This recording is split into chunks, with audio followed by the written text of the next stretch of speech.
Commercialized sexual exploitation is widespread throughout the United States and around the world, and it continues to grow. To a large extent, it stays hidden from the public attention. Because of the grim realities of sex trafficking in distant lands and hidden places, it's all too easy for us to forget the victims. Stay tuned as you meet someone who found herself trapped in the lifestyle for over 7 years, and how she is now reaching out and helping others escape to a lifestyle of freedom.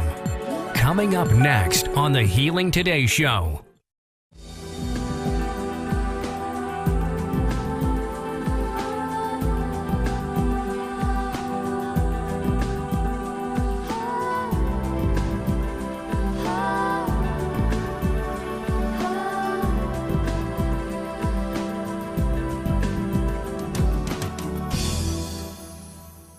Rhonda and I want to thank you for watching today's program. Commercialized sexual exploitation is a growing problem in society today. We hope to raise awareness of the industry that sexually exploits vulnerable persons, primarily women and girls, but also men and boys. Today you will meet Julie Shematz, founder of Beauty From Ashes and the Freedom Children's Home, as she shares her journey from a lifestyle of destruction to freedom and rescuing many young women from the adult sex industry. Coming up next on the Healing Today Show.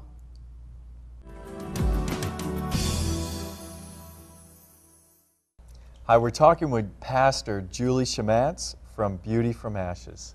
Hi, Randy and Rhonda. Thanks for having me on today. Thank you welcome. for being on. Julie, what was your child like and growing up? I grew up in the Midwest. Okay. I grew up on a farm. Oh, nice. My father did leave when I was 3 years old, but we were living on the farm, and my mother continued to raise my sister and I primarily off the farm. We had over 1,000 acres, agriculture, 500 head pigs. Wow, a lot of heads animals. Pigs, yeah, a lot of animals. We had geese, chickens, you name it. A lot of chores.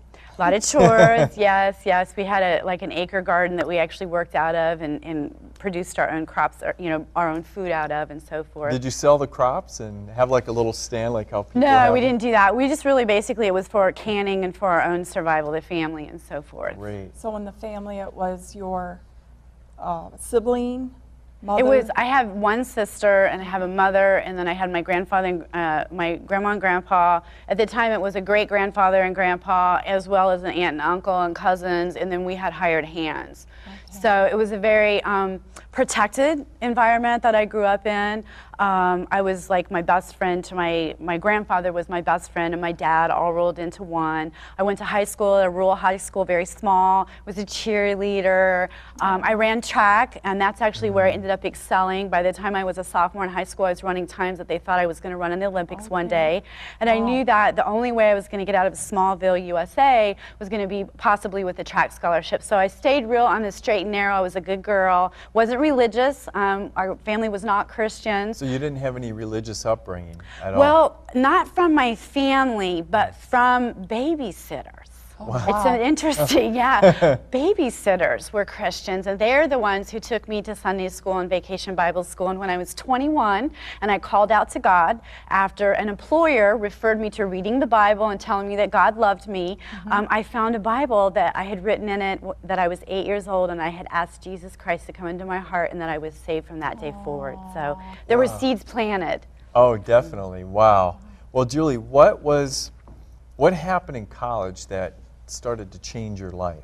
Well, the first thing was that I lost my scholarship. I had an injury from high school that I re-injured myself my first semester at Purdue, and they told me I wasn't going to keep my scholarship. I did go ahead and finish the school year, but I started engaging in activities that I had never engaged in before, as for instance, partying, and I ended up in a situation where I was raped. And I ended up getting raped twice in one semester. So I set out to school. Yeah, and I didn't, it was like I had so much guilt and I felt like it was my fault, and I've been healed over that. Amen. And I've forgiven the people, the individuals that did it. But what I did is I ended up finishing up the school semester. My family could not afford to send me to college. My grandfather passed away. So I had a lot of disappointments, real disappointments. My goals, my dreams kind of crumbled. So I set out for a year year, I became eligible for a grant, and then I went to beauty school, and I did hair, nails, and makeup professionally for like 9 years. I actually did get married when I was 25. I started going to church when I was 21. Nice. Now, let me ask you this question. So, you were in college at this time, and then you got out of college, right? And then you started doing your hair and makeup. Yes. And so you graduated from that, right? Yes, yes. Were you happy with that? I loved it. Okay. I loved it because I was a Christian too at the time. So I looked at it, number one, I've been an artist all my life. So number one, I guess I should have to say it was an art. It was a form of art, and I loved being able to speak into people's lives and, you know, have them come and, you know, have them walk away feeling better about, you know, who they are and their appearance and stuff. Yes. So I looked at it also as a ministry for myself. Right. And the other thing that I was doing at the time was I was driving a school bus for a local high school, and I was also I was a varsity track and swim coach. Local high school found out that I was driving the bus, and I ended up coaching and so forth. So I looked at both of them as ministries. I felt like that was what God had called me into, and it was a great opportunity to speak into people's lives. Then you went back into school, right? I went back to school when I was 28. So you went back into school when you were 28. I returned to Purdue University when I was 28 years old. Wow. Okay, so then you entered into Purdue. Yes, entered back into Purdue. Now, how long were you there for? Well, I ended up being at Purdue for 4 years, 5 total, including the one right out of high school.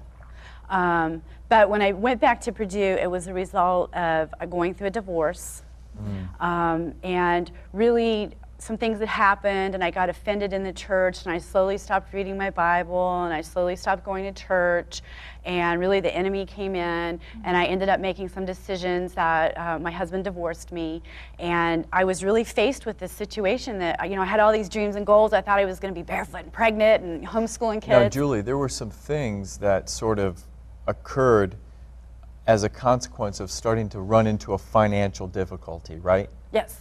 Okay. So when we return, we're going to learn what happened to Julie when she started running into these financial difficulties. We'll be right back.